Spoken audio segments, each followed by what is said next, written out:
किसी भी देश, समाज, संस्कृति का जो चरित्र होता है, उसका आधार उस समाज के महापुरुष होते हैं। ये महापुरुष चाहे सामाजिक हो, चाहे राजनीतिक या किसी भी धार्मिक कहानी के काल्पनिक पात्र ही क्यों ना हो, इन्हीं के कार्यों, इन्हीं की प्रेरणा से आगे समाज का निर्माण होता है।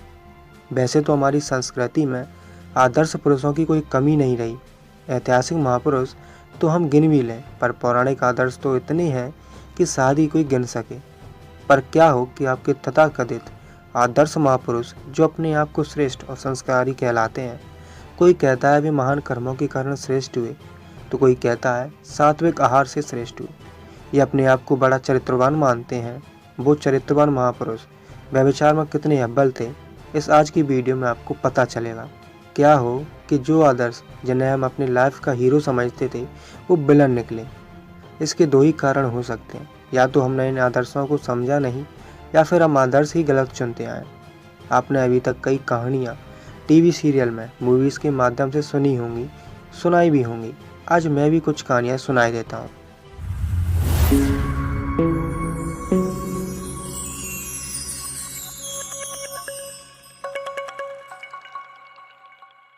कहानी में सबसे पहले है महाभारत आदि पर्व, जिसमें सत्यवती अपने विवाह से पहले हुई एक घटना भीष्म को सुनाती है। वो कहती है कि एक दिन मैं नाव से गई हुई थी। उस समय मैं जवान थी जब महर्षि नाव पर आ गए और मुझे देखकर काम पीड़ित हो गए।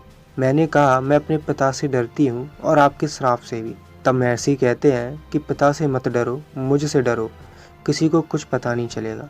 ऋषि ने सत्यवती को वरदान दिया कि समागम के बाद तुम बच्चे को जन्म देकर फिर से वैसे ही हो जाओगी जैसे पहले थी। पाराशर ऋषि ने उन्हें आदर्श समझने वालों को किसी से कुछ कहने लायक नहीं छोड़ा, पर फिर भी पता नहीं कि उनके नाम को वे अपना गौरव समझते हैं। आगे आते हैं शंकराचार्य। शंकर दिग्विजय में है कि जब उसने मंडल मिश्र को शास्त्रार्थ में हराया, तब उसकी पत्नी ने शंकराचार्य को काम शास्त्र पर शास्त्रार्थ करने के लिए आह्वान किया। काम शास्त्र की जानकारी न होने के कारण शंकराचार्य भारती से 1 महीने का समय मांगते हैं। उसके बाद एक राजा मर गया था। शंकर ने अपने शव को गुफा में रखकर खुद उस राजा के शरीर में प्रविष्ट कराया, जिससे वो राजा जिंदा हो गया। अब उसमें प्रविष्ट होकर शंकर ने सारे भोग भोगे और राजा की सौरानियों के साथ समभोग का अभ्यास किया। अब आप लोग ही कमेंट में कहोगे कि शंकराचार्य ने ये सब काम शास्त्र पर शास्त्रार्थ करने के लिए किया था। तो आपको मैं यह बता ही देता हूँ, क्या काम शास्त्र पर शास्त्रार्थ करने के लिए जानकारी उसे पढ़कर नहीं मिल सकती थी, जो दूसरे के शरीर में प्रवेश करके उसकी पत्नियों के साथ सेक्स करना पड़ा? पहले तो ये कि दूसरे के शरीर में घुसने की बात पर ही हंसी आ जाती है।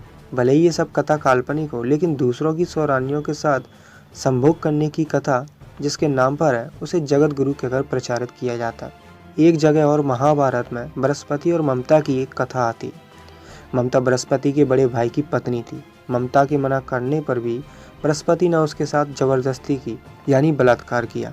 ममता के गर्भ में एक संतान पहले ही होती है और एक गर्भवती को दूसरी बार गर्भवती किया जाता है और दोनों से मिलकर भारद्वाज का जन्म होता है। महाभारत में भारद्वाज ऋषि की एक कथा भी आती है, जो बड़ी ही विचित्र है, जिसमें एक अप्सरा को देखकर उनका वीर स्खलित हुआ था।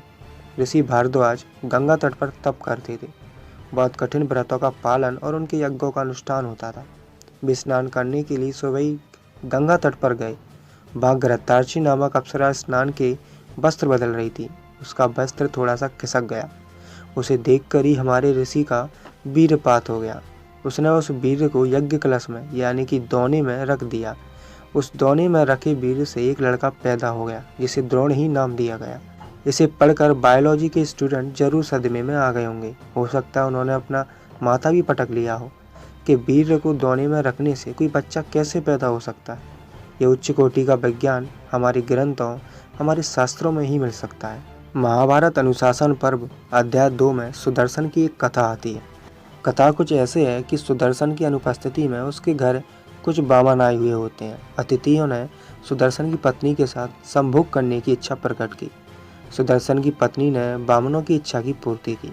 उसके बाद सुदर्शन ऋषि घर पर आते हैं और जब ये आतिथ्य प्रकार ज्ञात हुआ तो कहा, आज हम धन्य हुए। पितामह भीष्म धर्मराज से कहते हैं कि इस सत्कृत्य के कारण सुदर्शन की कीर्ति ध्रुव भवन में फैल गई और उसे इंद्रलोक प्राप्त हुआ। महाभारत में आदि पर्व में एक बामन ने ऋषि उद्दालक की पत्नी के साथ जबरदस्ती संभोग करने की कोशिश की थी। कथा के अनुसार एक ऋषि थे, नाम था उद्दालक। उनका श्वेत केतु नामक एक पुत्र भी था।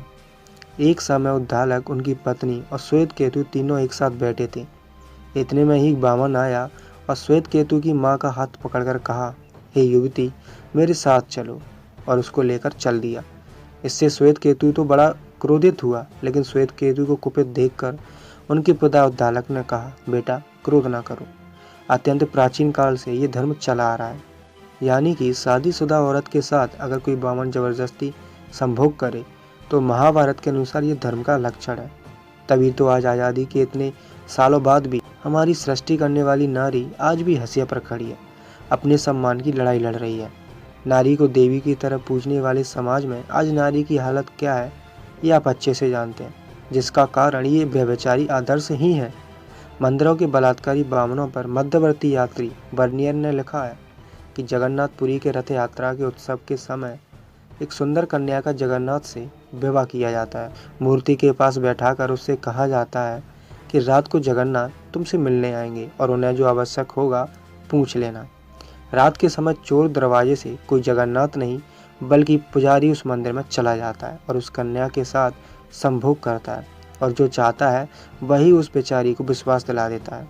जहाँ एक और ग्रंथों शास्त्रों में नारी को देवी का रूप कहते हैं, वहीं दूसरी ओर धर्म की आड़ में उसे शारीरिक सुख देने की वस्तु मात्र समझा जाता है। यही कारण है कि कथित स्वर्णिम काल से अंग्रेजों के आने तक भी नारी असुरक्षित रही, अशिक्षित रही और असहाय भी रही, और आज भी उसे उपयोग की वस्तु समझा जाता है। संतराम बीए अपनी पुस्तक हमारा समाज में केरल के नमुंद्री ब्राह्मणों पर लिखते हैं, जब राजा विवाह करता है तो वो इन ब्राह्मणों में से योग्यतम और सबसे प्रतिष्ठित मनुष्य को चुनता है और उसे पहली रात अपनी स्त्री के साथ सुलाता है ताकि वो उसके साथ समागम करे। ये समझिए कि ब्राह्मण ये काम प्रसन्नता पूर्वक करता है। इसके लिए राजा को उसे 400-500 डॉकेट यानी मुद्रा देनी पड़ती है। इसी बुक में वो आगे लिखते हैं कि मालाबार की उन्नीत्री जाति में प्रथा है कि यदि किसी लड़की को नमुद्री ब्राह्मण अपनी स्त्री न बनाए तो उसका विवाह सीधे उन्नीत्री जाति के युवक से नहीं हो सकता। उससे पहले उसे अपने ऊपर की तुरुवेप्पाड़ जाति के किसी पुरुष से 4 दिन के लिए विवाह करना होगा। विवाह सयानी लड़कियों का होता है और वो 4 दिन रात पुरुष के साथ रहती है।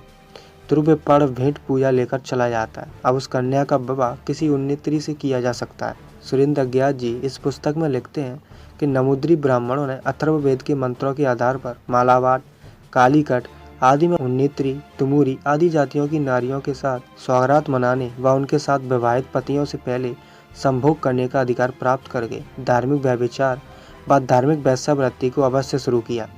बम्बई प्रेसिडेंसी में वैष्णव संप्रदाय के पुरोहितों ने यह दावा किया कि उन्हें अपने संप्रदाय की स्त्रियों के साथ प्रथम संभोग करने का अधिकार है। यह मामला सन 1869 ईस्वी में बम्बई उच्च न्यायालय में करसौन दास मूलजी के विरुद्ध इस संप्रदाय के प्रधान पुरोहित द्वारा दायर किए गए महाराज की मानहानि मुकदमे की सुनवाई के वक्त उठा था। इससे पता चलता है कि उस समय तक पहली रात का लाभ उठाने का अधिकार अमल में था। इस तरह से हम देखते हैं कि बावन कभी भी अपने कर्मों से महान नहीं बने। उन्होंने केवल फर्जी पाखंड फैलाकर लोगों के दिमाग पर कब्जा कर उन्हें मानसिक गुलाम बनाकर समाज पर अपना वर्चस्व स्थापित किया। इससे ये भी साफ हो जाता है कि जिस बामन धर्म को आज हिंदू आस्था के रूप में प्रचारित किया जा रहा है वो कोई धर्म नहीं बल्कि ब्राह्मणों द्वारा अन्य वर्णों का शारीरिक, मानसिक और आर्थिक शोषण करने का एक माध्यम है।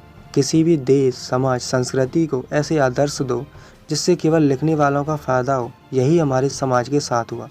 हमने खुद कभी आदर्श नहीं चुने, वो तो हम पर आस्था के नाम पर थोपे गए हैं। अगर वाकई हमें अपने समाज, देश, संस्कृति की चिंता है और एक आदर्श समाज बनाना चाहते हैं तो तथाकथित कुकर्मी आदर्शों को उन्हीं के ग्रंथों में दबाना होगा जहाँ से इन्हें धार्मिक हवा मिलती है। आज इन आदर्शों की लिपापोती करने से कुछ नहीं होगा, इन्हें सिरे से समाज से उखाड़ फेंकना होगा। बाकी बातें आगे की वीडियो में। आज के लिए इतना ही।